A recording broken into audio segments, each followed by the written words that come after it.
Apa itu UPT? UPT itu unit pelaksana teknis.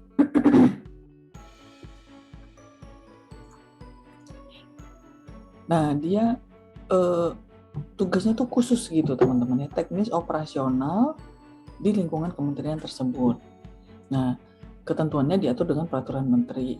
Jadi dia itu apa ya, tugas operasional atau penunjang, disesuaikan dengan kebutuhan dan beban kerja. Jadi tidak semua unit eselon 1 itu dia punya UPT. Tergantung, kalau dia nggak butuh ya nggak perlu bikin UPT gitu ya teman-teman. Sama seperti unit vertikal, nah kan tidak semua, belum tentu semua unit eselon 1 Direktorat Jenderal itu mereka butuh unit vertikal. Kalau nggak butuh ya nggak usah ada unit vertikal ya. Sama UPT ini juga seperti itu. Nah, beberapa unit kalau di Kementerian Keuangan yang punya UPT itu adalah DJP, DJBC, ada BPPK sama Pusintek. Nah, ini kalau di DJP itu contoh UPT-nya adalah kering pajak ya. Jadi klip kantor layanan informasi dan pengaduan itu adalah salah satu UPT yang dimiliki oleh DJP. Tugasnya apa ya? Tugasnya itu tadi teman-teman ya, mungkin teman-teman di kemarin di mata kuliah komunikasi udah sempat bahas dengan dosen-dosen yang di kelas. Kering pajak itu mereka salah satu apa istilahnya tuh ujung tombak ya untuk komunikasi kepada masyarakat. Karena masyarakat bisa bertanya itu bisa ke kering pajak, nggak harus datang ke kantor pajaknya. Nah, termasuk untuk urusan pengaduan juga ya, itu di klip juga ya di kantor layanan informasi dan perpajakan. Bea Cukai juga punya namanya Bravo kalau nggak salah, call centernya Bea Cukai ada ya. Kalau perbendaharaan setahu saya juga punya call center, tapi dia tidak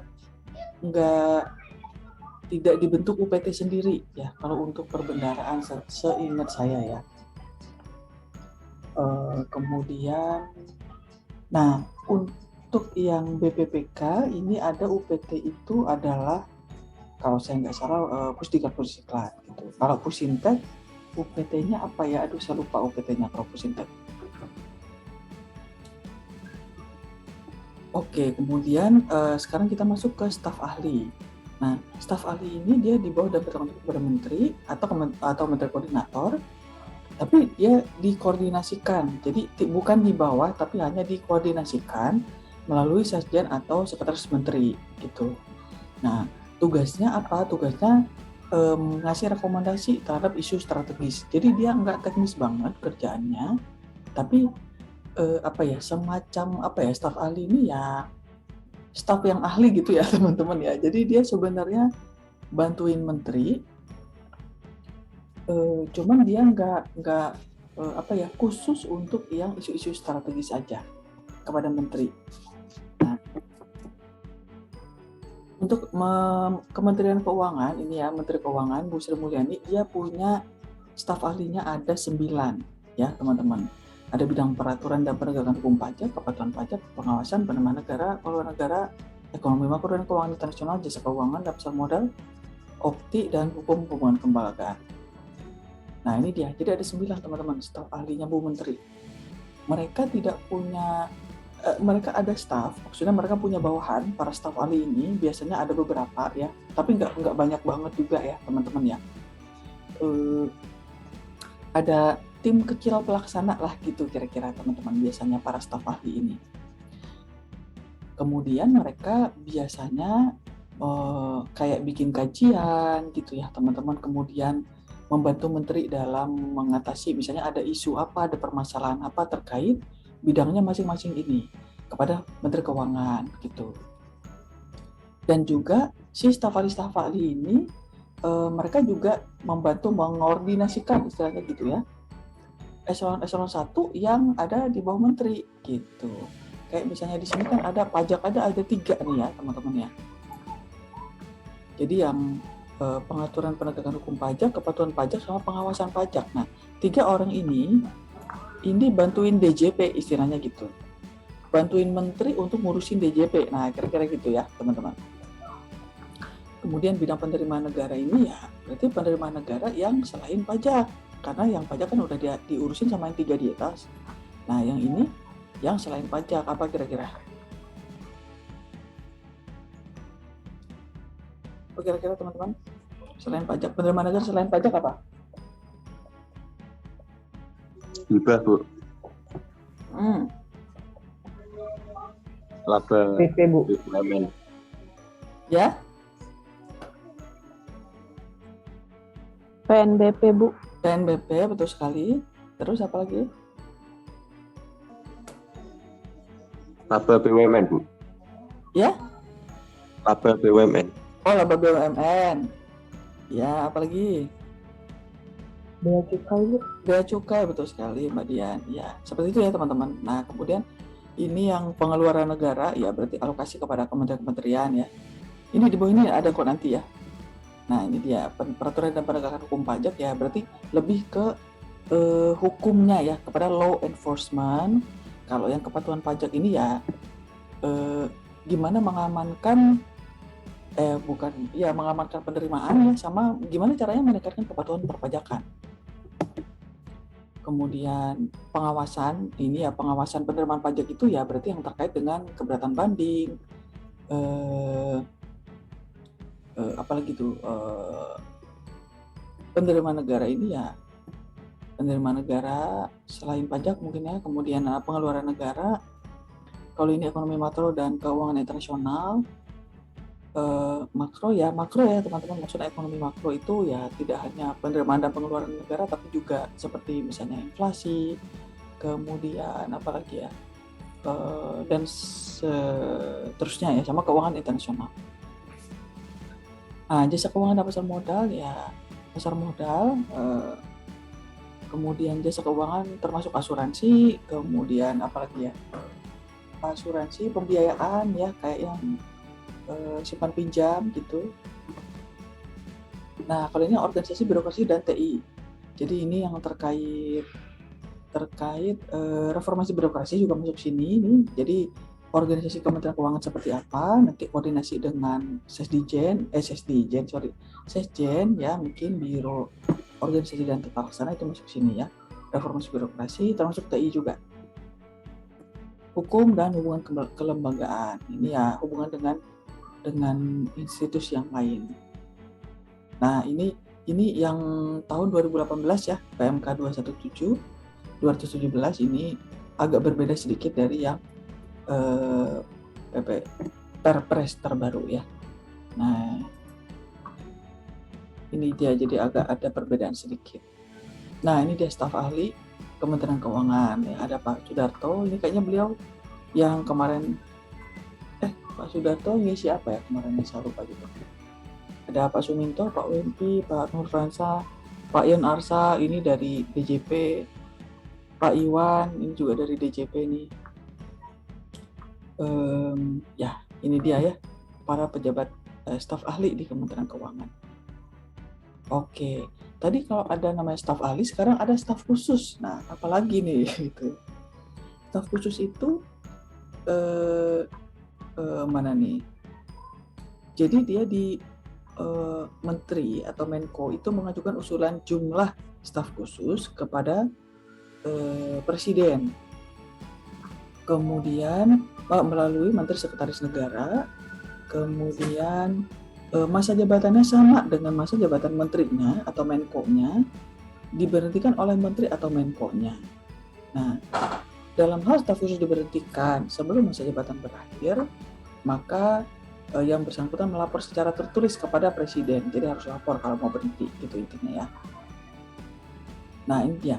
Jadi kalau di Kementerian Keuangan itu diangkat maksimal 5 staf khusus yang bertanggung jawab kepada menteri. Tugasnya apa? Memberikan saran dan pertimbangan kepada menteri untuk penugasan khusus yang tadi selain bidang tugas unsur-unsur organisasi Kemenkeu. Nah, maksudnya tadi kan udah ada tuh ya, mulai dari sekretariat jenderal, kemudian direktorat ada 7, kemudian ada Itjen, ada 2 badan tadi ya, BKF dan BPPK, Nah, selain yang tadi itu, ada urusan yang terkait keuangan negara. Siapa yang bantuin? Ini, staf khusus ini. Nah, intinya gitu teman-teman. Nah, ini dia. Jadi ada bidang komunikasi strategis namanya, terus ada bidang sistem informasi dan teknologi, bidang fiskal dan makroekonomi, fiskal sektoral, fiskal regional. Nah, ini dia. Para staf khusus Menteri Keuangan ini ya. Nah, siapa yang bisa jadi staf khusus? Bisa dari PNS, bisa juga dari non PNS. Kemudian kalau dia PNS maka dia diberhentikan dari jabatan organiknya. Misalnya ada seorang direktur jenderal yang dia ditunjuk jadi staf khusus misalnya gitu. Maka dia diberhentikan dari status PNS-nya itu gitu. Bukan dari status PNS, dari jabatan organiknya gitu ya. Tanpa kehilangan status PNS, tanpa kehilangan ya, tanpa ya. Nah, masa baktinya sama dengan masa menteri dan seterusnya. Nah, ini dia. Jadi kalau staf khusus dia eselon 1B ya, teman-teman. Hak keuangan dan fasilitasnya setara JPT Madya atau eselon 1B. Administrasinya dari Sekjen. Jadi staf khusus tadi yang 5 tadi itu di bawah koordinasi, administrasinya itu di bawah koordinasi Sekjen. Nah, kalau berakhir dia tidak ada uang pensiun dan tidak ada uang pesangon gitu ya. Nah, udah. Oke, sih itu teman-teman ya.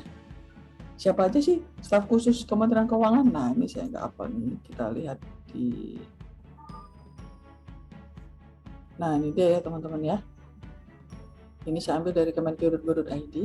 Jadi ada nih 5 staf khusus Menteri Keuangan ya. Jadi ada Bapak Muhammad Al-Arif, ada Bubi Akhirul Awal Nazif, ada Masita Kristalin, Titik Anas, sama Chandra Fajri Ananda. Ini kayaknya bukan orang Kementerian Keuangan semua nih.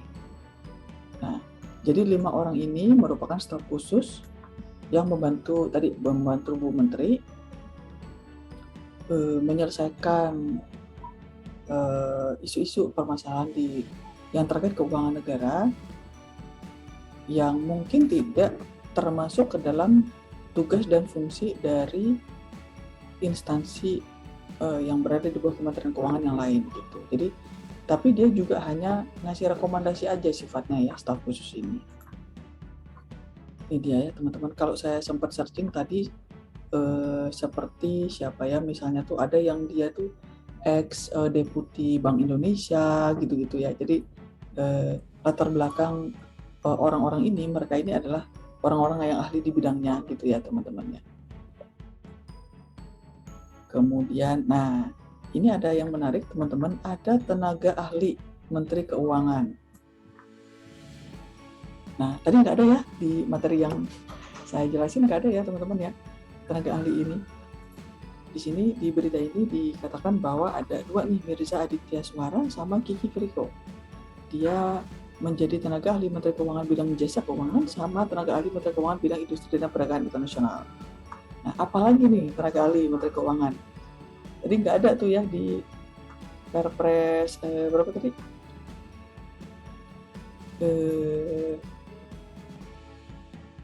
OTK Kemenkeu itu ada di Peraturan Presiden nomor 57 tahun 2020. Nah, nggak ada nih teman-teman. Nggak ada tenaga ahli ini ya. Apa tugas mereka? Nah, itu nanti kita jadikan tugas ya untuk pertemuan pekan ini.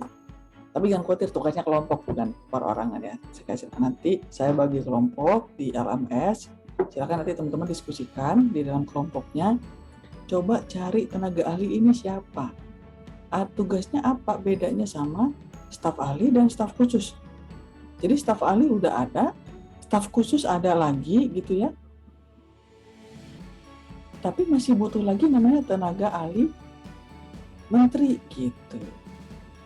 Nah, apa bedanya nanti teman-teman cari tahu, oke? Ada pertanyaan sampai sini? Ada yang mau tanyakan teman-teman?